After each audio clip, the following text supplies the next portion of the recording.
ചെറിയ കുട്ടികൾ മുതൽ മുതിർന്നവർ വരെ ജീവിതത്തിന്റെ ഏതെങ്കിലും ഒരു കാലഘട്ടത്തിൽ എപ്പോഴെങ്കിലും അനുഭവിച്ചിട്ടുള്ള ഒരു ബുദ്ധിമുട്ടാണ് മലബന്ധം അല്ലെങ്കിൽ കോൺസ്റ്റിപ്പേഷൻ എന്നുള്ളത്. എന്തുകൊണ്ടാണ് കോൺസ്റ്റിപ്പേഷൻ ഉണ്ടാവുന്നത്, ഉണ്ടാവുമ്പോൾ എന്തൊക്കെ കോംപ്ലിക്കേഷൻസ് ഉണ്ടാവാം, നമുക്ക് എങ്ങനെയൊക്കെ മാനേജ് ചെയ്യാം എന്ന് നമുക്ക് ഡീറ്റെയിൽ ആയിട്ട് നോക്കാം. ഞാൻ ഡോക്ടർ പ്രിയ, QNB ഹെൽത്ത് കെയറിലെ ഹോമിയോപ്പതിക് ഫിസിഷ്യനാണ്.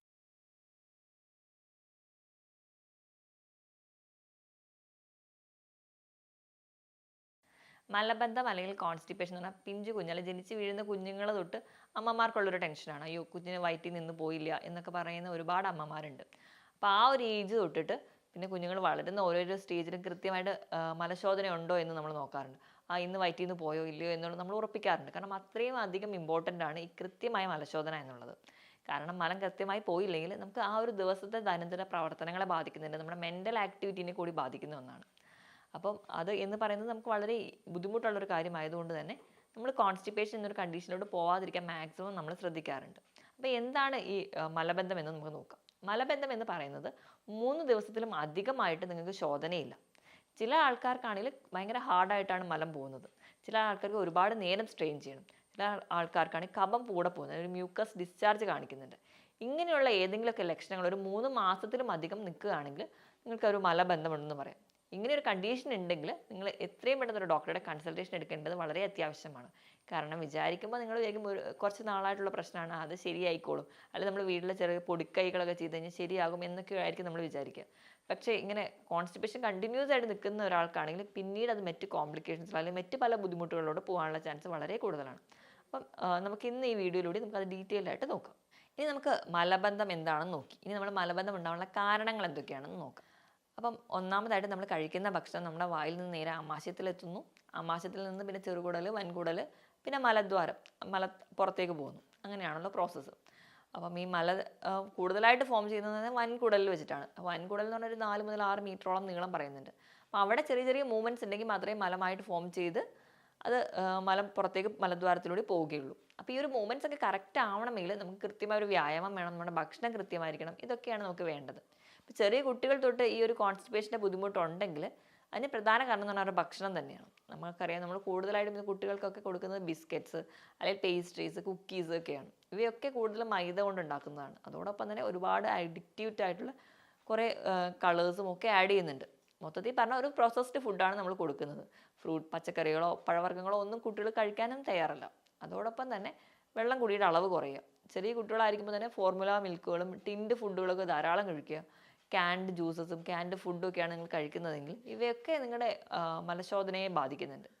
ഇനി കുറച്ചുകൂടെ വളർന്നു കഴിഞ്ഞാലും നമ്മൾ കൂടുതലും കഴിക്കുന്നത് ട്രാൻസ് ഫാറ്റ് അടങ്ങിയിട്ടുള്ള ഭക്ഷണങ്ങൾ, ബർഗർ, പിസ്സ, അല്ലെങ്കിൽ ഒരുപാട് അൽഫാം പോലെയുള്ള ചിക്കൻസ്, വറുത്തതും പൊരിച്ചതുമായ ഭക്ഷണങ്ങളാണ് കൂടുതലായിട്ട് പ്രിഫർ ചെയ്യുക. അതോടൊപ്പം തന്നെ കൂടുതൽ ആൾക്കാരും, നമ്മൾ പ്രധാനമായിട്ടും മലയാളികളെല്ലാം താല്പര്യപ്പെടുന്നത് മൈദ അടങ്ങിയിട്ടുള്ള പൊറോട്ടയാണ്. ഇവയൊക്കെ കഴിക്കുന്നത് നമുക്ക് കുറച്ചുകൂടി നമ്മുടെ മലം മുറുകാൻ വേണ്ടി കാരണമാകും. ഇത് നമുക്ക് കോൺസ്റ്റിപ്പേഷനിലോട്ട് പോകും.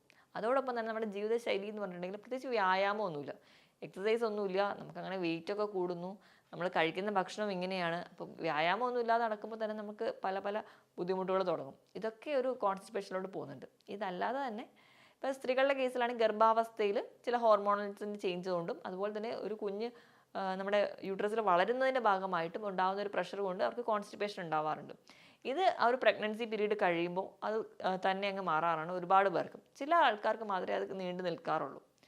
ഇതല്ലാതെ തന്നെ ഇപ്പോൾ യൂട്രസിൽ എന്തെങ്കിലും വളർച്ചയുള്ളവരാണെങ്കിൽ, പുരുഷന്മാരുടെ കേസാണെങ്കിൽ പ്രോസ്റ്റേറ്റ് ഗ്രന്ഥിക്ക് വീക്കമുണ്ടെങ്കിൽ, BPH ഒക്കെ പോലെയുള്ള ബുദ്ധിമുട്ടുകളുണ്ടെങ്കിൽ, അല്ലെങ്കിൽ മറ്റ് ആമാശയത്തിൽ എന്തെങ്കിലും വളർച്ചകളൊക്കെ ഉണ്ടെങ്കിൽ ആ ഒരു ഗ്രോത്ത് പിന്നീട് നമുക്ക് കോൺസ്റ്റിപ്പേഷൻ ഉണ്ടാവാൻ കാരണമാകാറുണ്ട്. ഇതോടൊപ്പം തന്നെ ചില രോഗങ്ങൾ, ഇപ്പോൾ തൈറോയിഡ് പോലെയുള്ള കണ്ടീഷനിൽ ഹൈപ്പോ തൈറോയിഡിസം വരുന്നവർക്ക് കൂടുതലും ഈ കോൺസ്റ്റിപ്പേഷനാണ് കാണിക്കുക. ഇങ്ങനെ ചില ഹോർമോണൽ ചേഞ്ചസ് കൊണ്ട് അവർക്ക് അങ്ങനെ വരാനുള്ള ചാൻസ് ഉണ്ട്. വെള്ളം കുടിക്കുന്നത് കുറവാണെങ്കിൽ, നമ്മൾ വെള്ളം പറഞ്ഞ രീതിയിലൊക്കെ നിങ്ങൾ പറയും 2-3 ലിറ്റർ വെള്ളം കുടിക്കുന്നത്, പക്ഷേ അവർ ചെയ്യുന്ന ജോലി ചിലപ്പോൾ കല്ല് പൊട്ടിക്കലോ അല്ലെങ്കിൽ വിറക് കീറലോ ഒക്കെ ആയിരിക്കും. ഒരുപാട് നേരം വെയിലത്ത് നിന്ന് ജോലി ചെയ്യുമ്പോൾ നമുക്ക് വിയർപ്പിലൂടെ ഒരുപാട് വെള്ളം നഷ്ടപ്പെടുന്നുണ്ട്. അപ്പോൾ കൂടുതലും മലം ഹാർഡാവും. ചിലപ്പോൾ കൃത്യസമയത്ത് ടോയ്ലറ്റിൽ പോവാതെ മലം പിടിച്ച് വെക്കുമ്പോൾ കൂടുതലും അതിൽ നിന്നും വെള്ളം അബ്സോർവ് ചെയ്യുകയും മലം കൂടുതൽ ഹാർഡായി പോകുന്നത് കാണാം. നാരടങ്ങിയ ഭക്ഷണം തീരെ കഴിക്കാത്തവരാണെങ്കിൽ, നാടൻ പച്ചക്കറികളോ പഴവർഗ്ഗങ്ങളോ ഒന്നും കഴിക്കുന്നില്ല, ഇപ്പോൾ ഫ്രൂട്ട്സ് ഒക്കെ കഴിക്കാനാണെങ്കിലും അത് കട്ട് ചെയ്ത് ജ്യൂസായിട്ട് കഴിക്കാൻ താല്പര്യപ്പെടുന്നവരാണെങ്കിൽ, അങ്ങനെയൊക്കെ ചെയ്യുന്നതിൻ്റെ ഭാഗമായിട്ട് നമുക്ക് ശരീരത്തിൽ തീരെ നാരെത്തുന്നില്ല. അതിൻ്റെ ഭാഗമായിട്ട് മെൻ്റൽ സ്ട്രെസ്സും ടെൻഷനും ഒക്കെ ഉള്ളവരാണെങ്കിൽ, കുട്ടികളെ എടുക്കുകയാണെങ്കിൽ ടോയ്ലറ്റ് ട്രെയിനിങ് കറക്റ്റ് അല്ല. അവർ കൃത്യമായിട്ട് ആ ഒരു ടൈമിൽ തന്നെയല്ല പോകുന്നത്. ഒരു ബയോളജിക്കൽ ക്ലോക്കാണ് നമ്മുടെ ഉറക്കം, അല്ലെങ്കിൽ നമ്മുടെ ടോയ്ലറ്റിൽ പോകുന്നത്, മോഷൻ, ഇതെല്ലാം കൺട്രോൾ ചെയ്യുന്നത്. ഇതൊന്നും കൃത്യമല്ലാതെ പോകുന്ന കണ്ടീഷൻസിൽ, അല്ലെങ്കിൽ ഇത് മാറ്റി വെക്കുക, ദൂരം തന്നെ യാത്ര ചെയ്യുന്ന സമയത്ത് നമുക്ക് ആ ഒരു എർജ് ഉണ്ടായാൽ പോലും അത് പിടിച്ചു വെക്കുക, ഇങ്ങനെ ഒരു ടെൻഡൻസി ഉണ്ടാകുമ്പോഴാണ് കൂടുതലായിട്ടും കോൺസ്റ്റിപ്പേഷൻ ആൾക്കാരിൽ വരുന്നത്. ചില ആൾക്കാർ കണ്ടിന്യൂസ് ആയിട്ട് മരുന്ന് കഴിക്കും. നമുക്ക് ഡോക്ടറുടെ കൺസൾട്ടേഷൻ ഒന്നും ഇല്ലാതെ പെയിൻ കില്ലേഴ്സ് ഒക്കെ കഴിക്കുന്നതാണെങ്കിൽ ചില പെയിൻ കില്ലേഴ്സിൻ്റെ സൈഡ് എഫക്ട്സ് ആയിട്ടൊക്കെ, അല്ലെങ്കിൽ മറ്റു പല മരുന്നുകളുടെ സൈഡ് എഫക്ട്സ് ഒക്കെ ആയിട്ട് കോൺസ്റ്റിപ്പേഷൻ ഉണ്ടാവാറ്. അയൺ ഗുളികകൾ കഴിക്കുന്നവരാണെങ്കിൽ അത് മല മുറുകാൻ വേണ്ടി കാരണമാകാറുണ്ട്. ഇതൊക്കെയാണ് പ്രധാനമായിട്ടും കാരണങ്ങളായിട്ട് പറയാം. ഇനിയിപ്പം ഒരു കോൺസ്റ്റിപ്പേഷനൊക്കെ ഉണ്ടെങ്കിൽ എന്തൊക്കെയാണ് വേറെ കോംപ്ലിക്കേഷൻ, എന്തൊക്കെ ബുദ്ധിമുട്ടുകളാണ് അവർക്ക് ഉണ്ടാവുക? ഒന്നാമതായെന്ന് പറഞ്ഞാൽ വിശപ്പ് കുറയും. കാരണം കൃത്യമായിട്ടൊരു മലശോധന ഉണ്ടാകാത്തതുകൊണ്ട് തന്നെ കുഞ്ഞു കുട്ടികൾക്ക് തന്നെ ഒരു പരിധി വരെ വിശപ്പ് കുറയാനൊരു കാരണം എന്ന് പറഞ്ഞിട്ടുണ്ടെങ്കിൽ ഇങ്ങനെ മലശോധന കൃത്യമല്ലാത്തത് കൊണ്ട് തന്നെയാണ്. അതുപോലെ തന്നെ കോൺസ്റ്റിപ്പേഷൻ നീണ്ടു നിന്ന് കഴിഞ്ഞാൽ പൈൽസ് അല്ലെങ്കിൽ ഹെമറോയിഡ്സ് ഉണ്ടാവാനുള്ള ചാൻസ് വളരെ കൂടുതലാണ്. അതുപോലെ തന്നെ ഫിഷർ വിസ്റ്റിൽ പോലെയുള്ള കണ്ടീഷൻസ്, മറ്റ് ഏനോറെക്ടൽ കണ്ടീഷൻസ് ഒക്കെ ഉണ്ടാവാനുള്ള ചാൻസ് വളരെ കൂടുതലാണ്. കൂടുതലും മിക്ക രോഗങ്ങളുടെയും അടിസ്ഥാനം എന്ന് പറയുന്നത് മലശോധന കൃത്യമായിട്ടില്ലാത്തതുകൊണ്ടാണ്. അതുകൊണ്ട് തന്നെ ഒരു പഴമൊഴി പോലെ പറയാറുണ്ട്, constipation is the mother of all chronic disease എന്ന്. അതായത് കൃത്യമായിട്ടൊരു മലശോധന ഇല്ല, അല്ലെങ്കിൽ ഈ കോൺസ്റ്റിപ്പേഷനാണ് മിക്ക അസുഖങ്ങളുടെയും കാരണമെന്ന്. അപ്പോൾ നമ്മൾ വയറാണ് ആദ്യം തന്നെ ക്ലീൻ ചെയ്യേണ്ടത്. അത് മിക്ക കണ്ടീഷൻസിലും ഇപ്പോൾ ഒരു ട്രീറ്റ്മെൻറ്റ് സൈഡ് എടുക്കുകയാണെങ്കിൽ അവർ ആദ്യം തന്നെ വയറൊന്ന് ശുദ്ധിയാവാൻ വേണ്ടിയിട്ടാണ് നമ്മളൊക്കെ പറയാറ്. അപ്പോൾ നമ്മൾ മെഡിസിൻസിനോടൊപ്പം തന്നെ പ്രോബയോട്ടിക്സ് കഴിക്കാൻ പറയുന്നത് തന്നെ നമ്മുടെ വയറിലുള്ള നമ്മുടെ ഗട്ടിൻ്റെ ഹെൽത്ത് ഓക്കെ ആക്കുക, ഗട്ടിലെ ബാക്ടീരിയൽ ഗ്രോത്ത് കൃത്യമായിട്ട് നടത്തുക. അങ്ങനെയൊക്കെ ഉണ്ടെങ്കിൽ ഒരു പരിധി വരെ ഈ ഒരു മലശോധനയുടെ പ്രശ്നങ്ങൾ, അല്ലെങ്കിൽ മലബന്ധം പോലെയുള്ള ബുദ്ധിമുട്ട് കംപ്ലീറ്റ്ലി മാറുന്നതായിട്ട് കാണും.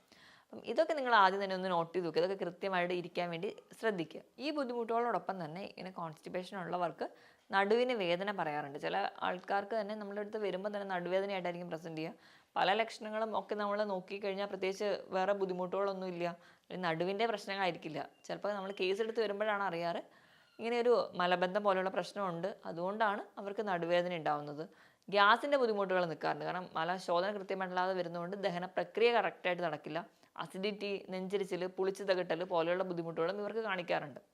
ഇതോടൊപ്പം തന്നെ അവർക്കൊരു സ്ട്രെസ്സും ടെൻഷനും, ഞാൻ ആദ്യം പറഞ്ഞതുപോലെ തന്നെ ദൈനംദിന പ്രവർത്തനങ്ങളൊന്നും കൃത്യമല്ലാതെ നടക്കുമ്പോൾ നമുക്ക് മൊത്തത്തിലൊരു ആൻസൈറ്റി ആയിരിക്കും. നമ്മുടെ മൂഡ് തന്നെ ശരിയല്ല എന്ന് നമ്മൾ പറയാറുണ്ട്.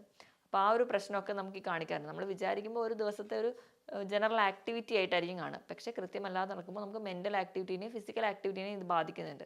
അപ്പോൾ നിങ്ങൾ ഏറ്റവും ആദ്യം ശ്രദ്ധിക്കേണ്ടത് നമ്മുടെ ആ ഒരു ട്രെയിനിങ്, ടോയ്ലറ്റ് ട്രെയിനിങ് കുഞ്ഞു കുട്ടികളായിരിക്കുമ്പോൾ തൊട്ട് ശീലിപ്പിക്കുകയാണെങ്കിൽ, അതുപോലെ തന്നെ നിങ്ങളുടെ ഭക്ഷണവും നിയന്ത്രിക്കുകയാണെങ്കിൽ, നല്ലപോലെ വെള്ളം കുടിക്കുകയാണെങ്കിൽ, ചെറിയ വ്യായാമമൊക്കെ ഉണ്ടെങ്കിൽ നിങ്ങൾക്ക് ഈ പ്രശ്നങ്ങളൊന്നും ഒരു പരിധി വരെ നിങ്ങൾക്ക് കൺട്രോൾ ചെയ്യാൻ പറ്റും. അപ്പോൾ ഇതിൻ്റെ കോംപ്ലിക്കേഷൻ സൈഡ് എന്ന് പറഞ്ഞിട്ടുണ്ടെങ്കിൽ മൂലക്കുരു ഉണ്ടാവാൻ, അല്ലെങ്കിൽ പൈൽസ് ഉണ്ടാവാനുള്ള ചാൻസ് വളരെ കൂടുതലാണ്. ഇനി നമ്മളിത് എങ്ങനെയൊക്കെയാണ് മാനേജ് ചെയ്യുക എന്ന് നോക്കാം. അതിൻ്റെ മാനേജ്മെൻറ്റിൻ്റെ സൈഡ് നമ്മൾ ആദ്യം തന്നെ ഞാൻ ഈ പറഞ്ഞ ഭക്ഷണങ്ങൾക്ക് അവോയ്ഡ് ചെയ്യാം. പകരം നിങ്ങൾ കഴിക്കേണ്ട ഭക്ഷണം എന്ന് പറഞ്ഞാൽ കൂടുതലും നാരടങ്ങിയിട്ടുള്ള ഭക്ഷണങ്ങൾ, നമ്മുടെ വീട്ടിൽ കിട്ടുന്ന നാടൻ പച്ചക്കറികളും പഴവർഗ്ഗങ്ങളും നിങ്ങൾക്ക് ധാരാളം കഴിക്കാവുന്നതാണ്. പഴവർഗ്ഗങ്ങൾ കഴിക്കുമ്പോൾ നിങ്ങൾ മാക്സിമം ശ്രദ്ധിക്കേണ്ടത് കട്ട് ചെയ്ത് കഴിക്കുക, ജ്യൂസാക്കി കഴിക്കാതിരിക്കുക. ജ്യൂസാക്കുമ്പോൾ ഒന്നാമത് നമ്മൾ അതിൻ്റെ ഫൈബേഴ്സൊക്കെ അരിച്ച് കളയുകയും ചെയ്യും, പിന്നെ കുറച്ച് പഞ്ചസാരയും കൂടി ഇടുകയും ചെയ്യും. കട്ട് ചെയ്ത് കഴിക്കാൻ വേണ്ടി ശ്രദ്ധിക്കുക. പച്ചക്കറികൾ ധാരാളം കഴിക്കുക, അതാണ് ഏറ്റവും മെയിനായിട്ട്. അതുപോലെ തന്നെ നിങ്ങൾക്ക് രാവിലെ എണീക്കുമ്പോൾ തന്നെ ഒരു 2 ഗ്ലാസ് ഇളം ചൂടുവെള്ളം കുടിക്കുകയാണെങ്കിൽ നിങ്ങൾക്ക് രാവിലെ തന്നെ ആ ഒരു ശോധനയുടെ പ്രോസസ്സ് കറക്റ്റായിട്ട് നടക്കും. അപ്പോൾ ധാരാളം വെള്ളം കുടിക്കുക. നിങ്ങളുടെ ബോഡി വെയിറ്റ് എത്രയാണോ നോക്കിയിട്ട്, അപ്പോൾ ഒരു 25 കിലോയ്ക്ക് 1 ലിറ്റർ എന്ന കണക്കെയാണ്. അപ്പോൾ ധാരാളം വെള്ളം കുടിക്കുകയാണെങ്കിൽ ഒരു പരിധി വരെ ഈ ബുദ്ധിമുട്ടുകളൊക്കെ നിങ്ങൾക്ക് കുറയുന്നതായിട്ട് കാണാം. ഈ മാനേജ്മെൻറ്റ് സൈഡിലോട്ട് പോകുമ്പോൾ തന്നെ ഏറ്റവും ജനറലായിട്ട് പറയുന്നത് HMF നിയമം എന്നാണ് പറയുക. HMF നിയമം എന്ന് പറയുമ്പോൾ H for hydration, M for movement, F for fibre. ഇത് മൂന്നും ഉണ്ടെങ്കിൽ തന്നെ നമുക്ക് ഈ മലബന്ധം പോലുള്ള പ്രശ്നങ്ങൾ മാറ്റാൻ പറ്റുമെന്നാണ് പറയുക. അപ്പം വെള്ളം ഞാൻ പറഞ്ഞ പോലെ ധാരാളം കുടിക്കുക. പിന്നെ മൂവ്മെൻറ്റിൻ്റെ രീതിയിൽ ഞാൻ പറയുകയാണെങ്കിൽ വ്യായാമം കൃത്യമായിട്ട് ചെയ്യുക. നമുക്ക് ശരീരം മൊത്തത്തിൽ ഹെൽത്തി ആയിട്ടിരിക്കാൻ പറ്റും. ബ്ലഡ് സർക്കുലേഷൻ കറക്റ്റ് ചെയ്യാൻ പറ്റും. ബ്ലഡ് സർക്കുലേഷൻ കറക്റ്റ് ചെയ്ത് തന്നെ ഒരു പരിധി വരെ നമ്മുടെ എല്ലാ കോശങ്ങളും ആക്റ്റീവായിട്ട് വർക്ക് ചെയ്യും.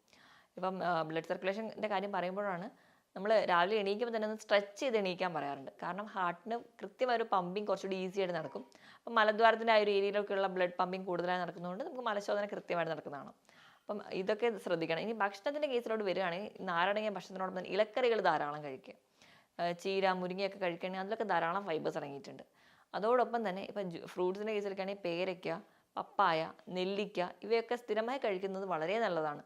ഇത് നമുക്ക് ഹെൽത്തിയുമാണ്. അതുപോലെ തന്നെ നിങ്ങൾക്ക് നാര് ധാരാളം അടങ്ങിയിട്ടുള്ളത് വളരെ ഹെൽപ്പ് ചെയ്യുന്നുണ്ട്. ഇപ്പം ധാന്യങ്ങളുടെ കേസ് എടുക്കുകയാണ്, നിങ്ങൾ എന്ത് ധാന്യമാണ് കഴിക്കുന്നതെങ്കിലും തവിടോടുകൂടി ധാന്യങ്ങൾ കഴിക്കുക. ഇപ്പം ചോറ് കഴിക്കുമ്പോൾ വെള്ളരി മാറ്റിയിട്ട് കുത്തരി ഉപയോഗിക്കുക, അതും ഫൈബർ റിച്ച് ആണ്. ധാരാളം നട്ട്സുകൾ കഴിക്കുക. നട്ട്സിൽ ഇപ്പോൾ നിങ്ങൾ chia seed, flax seed, pumpkin seed, almonds ഇതൊക്കെ കഴിക്കുക. ഇതൊക്കെ നിങ്ങൾക്കൊരു ഫൈബർ റിച്ച് ആണ്. അതുപോലെ തന്നെ നിങ്ങൾക്ക് ഹെൽത്തിയാണ്. ഇപ്പം അതോടൊപ്പം തന്നെ ഈ ഫ്രൂട്ട്സും വെജിറ്റബിൾസും ഒക്കെ കഴിക്കുന്നതിനോടൊപ്പം തന്നെ നിങ്ങൾ ധാരാളം ധാന്യങ്ങൾ കഴിക്കുക. ധാന്യങ്ങൾ ധാരാളം സോളിബിൾ ഫൈബേഴ്സ് ഉണ്ട്, അത് നിങ്ങളെ ഹെൽപ്പ് ചെയ്യും. ഇപ്പോൾ പയറ്, കടല, പരിപ്പ് ഇവയൊക്കെ ധാരാളം ധാന്യങ്ങൾ അടങ്ങിയിട്ടുണ്ട്. ഈ ധാന്യങ്ങളൊക്കെ കഴിക്കുകയാണെങ്കിൽ നിങ്ങൾക്ക് അതിലും ഫൈബേഴ്സ് കിട്ടുന്നതാണ്. പിന്നെ മുത്താറി കഴിക്കുന്നത് നല്ലതാണ്. പച്ചക്കറികളുടെ കേസിൽ എടുക്കുകയാണെങ്കിൽ നിങ്ങൾക്ക് ബ്രക്കോളി, തക്കാളി, വെണ്ടയ്ക്ക ഇതൊക്കെ നല്ല പോലെ ഫൈബേഴ്സ് അടങ്ങിയിട്ടുണ്ട്. ബീൻസ്, പയറ് ഇവയൊക്കെ കഴിക്കാവുന്നതാണ്. ഇതൊക്കെ നിങ്ങൾ ശീലിക്കുകയാണെങ്കിൽ, ഈ ഒരു ഭക്ഷണമൊക്കെയാണ് നിങ്ങൾ കൂടുതലായിട്ടും കഴിക്കുന്നതെങ്കിൽ നിങ്ങൾ ചോറിൻ്റെ അളവ് കുറയ്ക്കുക. പകരം നിങ്ങൾ ധാരാളം പച്ചക്കറികളൊക്കെ കഴിക്കുകയാണെങ്കിൽ ഈ ഒരു പ്രശ്നം നിങ്ങൾക്ക് ആദ്യം തന്നെ മാറ്റിയെടുക്കാവുന്നതാണ്. ഫുഡ് കൺട്രോൾ ചെയ്താൽ തന്നെ ഒരു മെയിൻ ആയിട്ടുള്ളൊരു 80-85% ഈ ഒരു പ്രശ്നം നിങ്ങൾക്ക് മാറ്റാൻ പറ്റും. ഇതല്ലാത്തൊരു കേസിൽ അല്ലെങ്കിൽ മറ്റെന്തെങ്കിലും ഒരു അടിസ്ഥാനപരമായിട്ട് മറ്റെന്തെങ്കിലും രോഗങ്ങളുണ്ടെങ്കിൽ അല്ലെങ്കിൽ മറ്റെന്തെങ്കിലും മെഡിസിൻസ് ഒക്കെ കഴിക്കുന്നതിൻ്റെ ഭാഗമായിട്ടാണ് നിങ്ങൾക്ക് ഉണ്ടെങ്കിൽ മാത്രമേ നിങ്ങൾക്ക് കുറച്ച് കൺട്രോൾ ചെയ്യാൻ അല്ലെങ്കിൽ മാറ്റാൻ കുറച്ച് ബുദ്ധിമുട്ടുള്ളൂ. ബാക്കിയെല്ലാം നമുക്ക് ഭക്ഷണത്തിലൂടെ തന്നെ കൺട്രോൾ ചെയ്യാവുന്നതാണ്.